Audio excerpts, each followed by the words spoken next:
Bismillahirrahmanirrahim and Assalamu alaikum everyone. I would first of all like to thank and congratulate the team of Future Fest who have been able to bring all the tech stakeholders on this one platform today. This is a wonderful event and we hope and we wish success to their team and we hope that they will continue to do so in the coming successive years. Today I will talk to you about the youth of Pakistan and the importance of IT sector in their lives. Pakistan has 68% of population which is under the age of 30. That translates into 150 million people. जिसका मतलब है कि तकरीबन 15 करोड़ लोग पाकिस्तान में 30 साल से कम उम्र के हैं और इसमें से 10 करोड़ बच्चे जो हैं वो 15 साल से भी कम उम्र के हैं. Now this big population bulge, this big youth bulge is something that can either become an asset, our biggest human resource asset, or it can convert into a terrible resource burden. And it completely depends on us how we take our future generations forward. And I always say that youth is no longer the future of Pakistan, but actually now the present of Pakistan. In order to keep up with the changing economic landscape globally, where IT sector and IT industry has taken the lead in every aspect. Even in the conventional sector, we see that automation has been leading the development from the forefront. I will very briefly tell you what we're doing here at the Prime Minister's office in order to encourage, in order to create an enabling environment for our young people where they can excel in this sector. First of all, I'd like to talk about one of our flagship programs, which is the Prime Minister's Youth Business Loan Scheme. We've been running this since 2013 and till today, we've actually distributed around 75 billion rupees worth of loans to young people and young entrepreneurs. This was envisaged to encourage entrepreneurship, to encourage our young people to become employers instead of job seekers.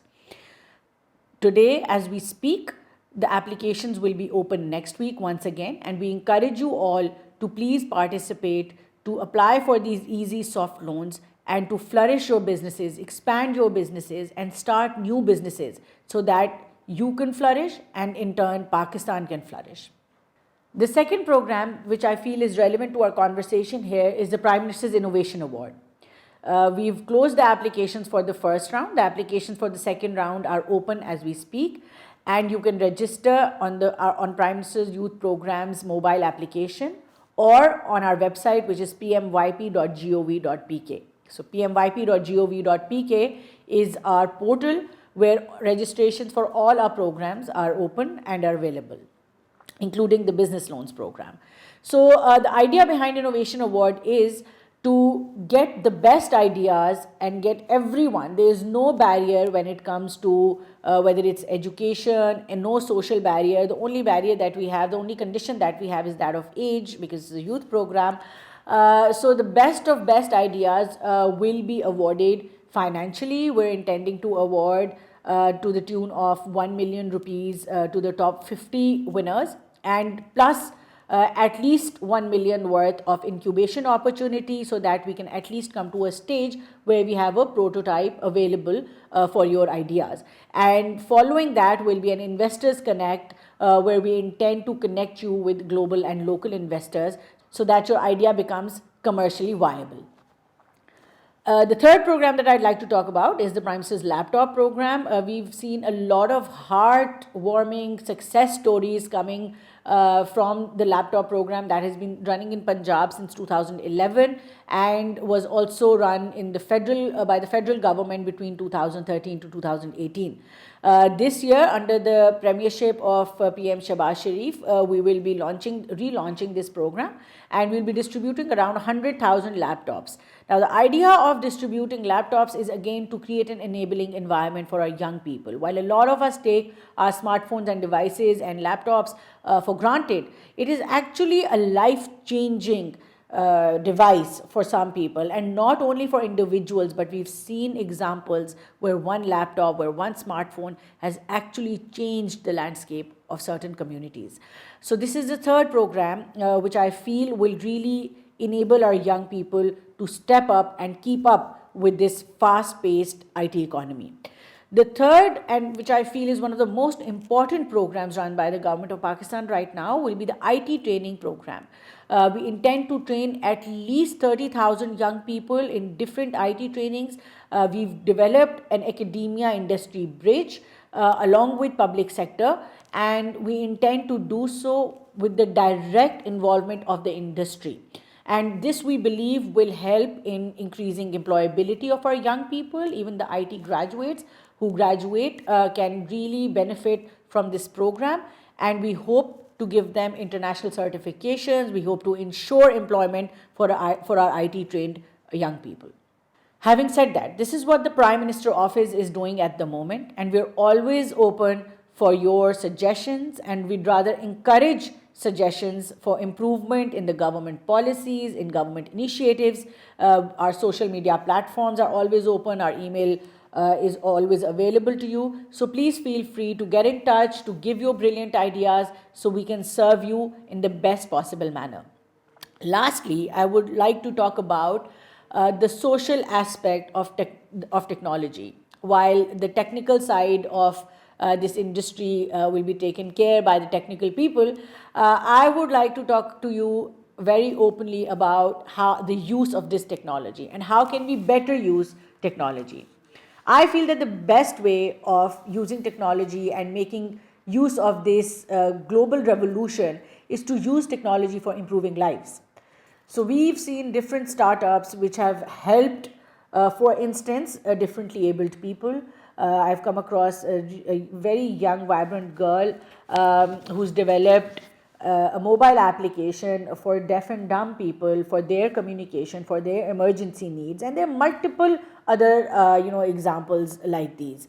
Then an issue of financial inclusion, which is extremely important for Pakistan, whether it's about gender, whether it's about the rural-urban divide, whether it's about the ethnic divide. We feel that this tech revolution can really fill that gap and provide avenues for financial inclusion of people. Another important area where the tech revolution can really help is the issue of climate change. And in this field, we've really seen a lot of good ideas coming in, whether it's about adaptation, whether it's about climate change mitigation. And we're really encouraging our young people to come forward to bring about good ideas. Then there's the agri sector, there's the improvement of, whether it's improvement of yield, whether it's value added agri products. Pakistan is, basically an agrarian economy, and it would really help if our young minds can come up with innovative ideas to improve that sector. And another very important sector where I feel this has already brought about a revolution is your ride hailing, is your commute, where especially women and young girls who require safe transport. That is something that has really been changed by the incoming companies like Careem, like Uber, and now we know that one of the Russian companies is coming in. So commute remains one of the largest challenges, especially when it comes to women going to schools, colleges, and for their workplaces. So that's another sector, the telemedicine, and there are countless, I can name countless areas where technology can be used to improve lives. And last, and the closest to my heart, is closing the gender digital divide. And in Pakistan, women are 38% less likely to own a mobile phone and even 49% less likely to have an internet connection.